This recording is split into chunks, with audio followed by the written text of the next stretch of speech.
Hi guys, it's fatpetrolhead here, and today I want to discuss with you modern Chinese cars, as obviously they are becoming more and more popular, and I believe that we must admit that they are not so bad.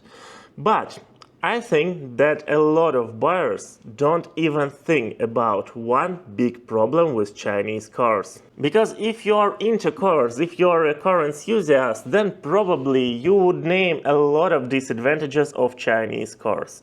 They are worse in handling than Japanese, of course German cars, and even Koreans. They are not so good in ergonomics and organizing the driver's space around him. And yes, that's all disadvantages. The thing is that the target audience of Chinese cars are not really interested in handling, and probably they just don't understand what does it mean, good handling of the car. And it's okay, they are not gonna drive their cars over the speed limits. So, it's not what they are interested in. As for ergonomics, it is always about exact person feeling, because for someone it could be an ideal car, and for another person, especially if you are tall and big driver, then it would be quite hard to find a good position for you. But on the other hand, the Chinese car manufacturers can offer a lot, because they give you the reasonable price really, also quite good acceleration, especially compared with Japanese and Korean car makers.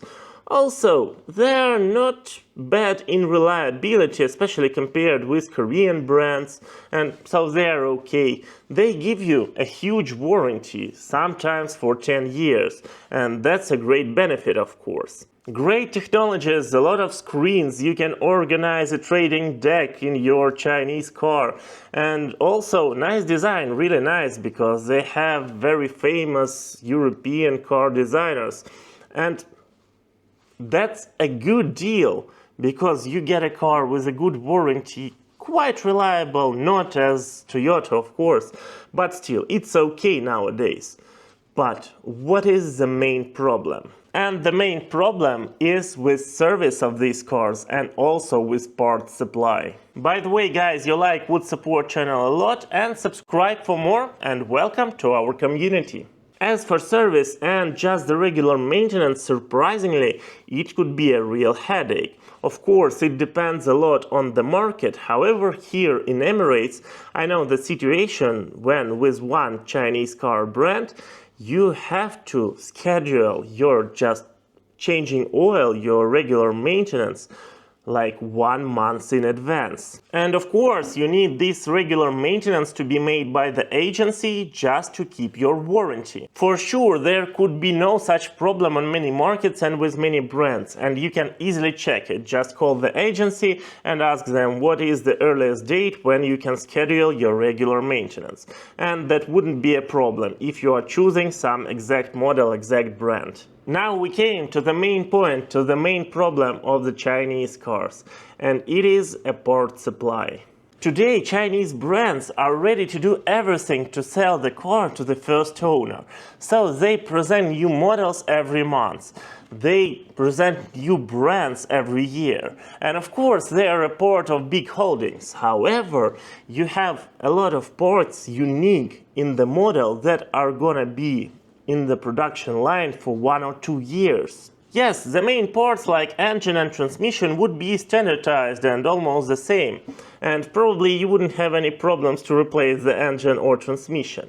However, in each exact car you have your own unique interior, you have a unique body panels, and who would produce it after 5 or 7 or 10 years? Today it is not a problem to go to BMW, Mercedes, Volkswagen, Toyota, Nissan, Mitsubishi, everywhere and order something for a car that wasn't in production for 20 years.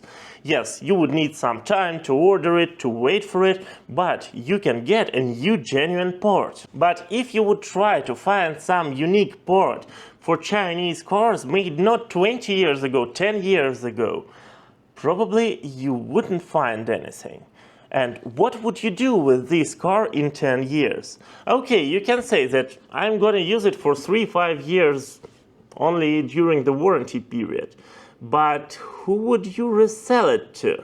Because on the used car market, the demand for Chinese brands is very low.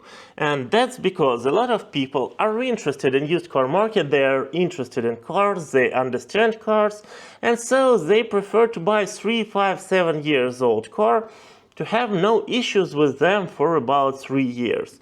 Yes, of course, something can be broken, then they can replace it, that's not a problem as well, because on the money that you saved buying used car instead of new, you can afford a lot of replacements.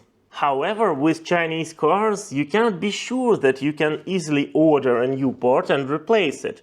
Or at least you would need to wait for months to get your order, to get a new part for almost new car. So if you are really interested in buying a Chinese car, just be prepared that it would be a real headache to sell it and also to maintain it and to change something, to repair something in about 5 years. It shouldn't be a surprise for you, and then you can make a smart decision. Does it worth it buying a car cheaper than Korean or Japanese competitors and saving some money and having such a headache? That's a question for you. Please write and comment. Thank you for watching and see you soon. Or right now if you click one of these 2 videos. I hope you will enjoy them as well.